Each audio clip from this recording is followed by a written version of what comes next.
कल भी ब्राह्मण श्रेष्ठ थे और आज भी ब्राह्मण श्रेष्ठ। चारों वेद हमने लिखे हैं, 18 पुराण हमने लिखे हैं, गीता रामायण हमने लिखी है।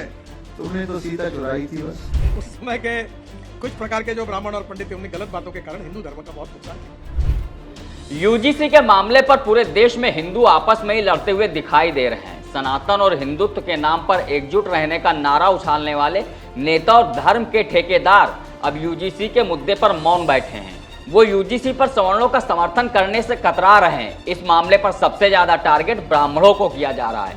भाजपा के तमाम नेता और मंत्री ऐसे हैं जो ब्राह्मणों का अपमान करने में सबसे आगे की पंक्ति में खड़े हुए नजर आ रहे हैं। लेकिन बिहार से एक ऐसी तस्वीर सामने आई है जिसने फिर से साबित कर दिया है कि ब्राह्मणों को कितना भी गाली दीजिए, कितना भी बुरा बताइए, लेकिन हकीकत में ब्राह्मणों ने इस देश और सनातन धर्म के लिए जो किया है उसे भुलाया नहीं जा सकता। और यही बात बिहार के सीएम सम्राट चौधरी ने कही है। नमस्कार, मेरा नाम है शैलेंद्र और आप देख रहे हैं खबर खजाना। बिहार के नए नवेले सीएम बने सम्राट चौधरी ने एक कार्यक्रम के दौरान ब्राह्मणों पर कीचड़ उछालने वालों को करारा जवाब दिया। उन्होंने कहा ब्राह्मण कल भी श्रेष्ठ थे और आज भी श्रेष्ठ हैं। इतना ही नहीं, उन्होंने मंच से साफ शब्दों में संदेश दिया कि बिहार ब्राह्मणों के मार्गदर्शन में ही चलेगा और बढ़ेगा। आप भी सुनिए। कल भी ब्राह्मण श्रेष्ठ थे और आज भी ब्राह्मण श्रेष्ठ, और आपके ही मार्गदर्शन में ये बिहार चलेगा। और हम तो भगवान राम के भी वंशज हैं। और ठीक ही कहा, पंडित चाणक्य ने जो भारत देखा था, उस पंडित चाणक्य के शिष्य चंद्रगुप्त के भी वंशज हैं। हमारी तो पूरी रूपरेखा इसी पर निर्भर है।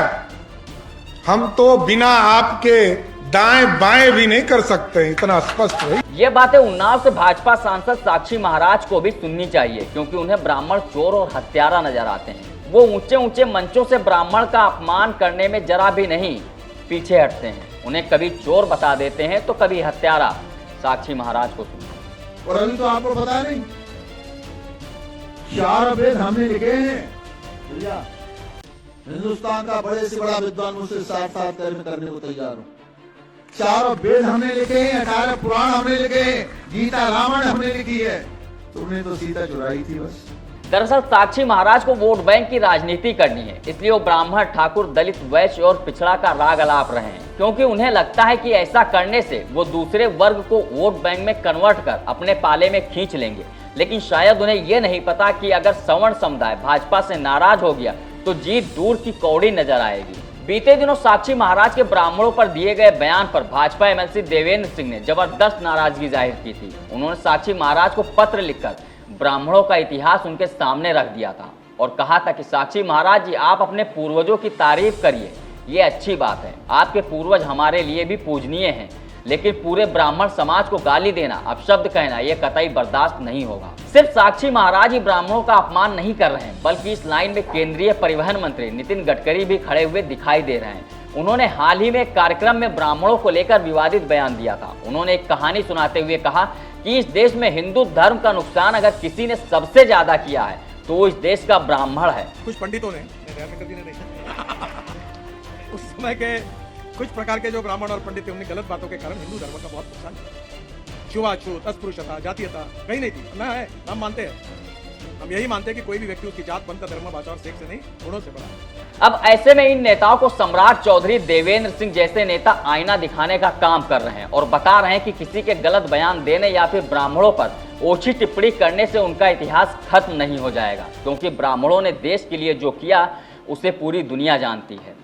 आज यूजीसी की वजह से सवर्ण, दलित, पिछड़े सब एक दूसरे से लड़ते हुए दिखाई दे रहे हैं। आज हालात ऐसे बन गए हैं कि कोई भी खुद को हिंदू नहीं बोल रहा, बल्कि ब्राह्मण, ठाकुर, दलित, पिछड़ों के तौर पर अपनी पहचान बताने और उसे स्थापित करने में जुटे हुए हैं। ऐसे में सनातन और हिंदुत्व के उन झंडा बरदारों को चिंतन करने की जरूरत है जो ये कहते हुए घूम रहे कि हिंदुओं एक हो जाओ, बटोगे तो कटोगे और भारत को हिंदू राष्ट्र बनाना है। क्या इसी तरह से हिंदू राष्ट्र बनेगा? क्या ऐसे ही रामराज आएगा? और अगर आपका हिंदू राष्ट्र और रामराज ऐसा होगा जहां हिंदू ही हिंदू को मारने, काटने और अलग थलग करने में जुटा रहेगा, तो माफ कीजिए, ऐसा रामराज्य और हिंदू राष्ट्र शायद ही किसी हिंदू और सनातन धर्म को मानने वालों को चाहिए। इस वीडियो में फिलहाल इतना ही। बाकी देश दुनिया की खबरों के लिए देखते रहिए बतकही चौक। This video is sponsored by Ram Ram Group of Companies, co-sponsored by Nature House and Bhaiya Ji Silver Coated Elaichi.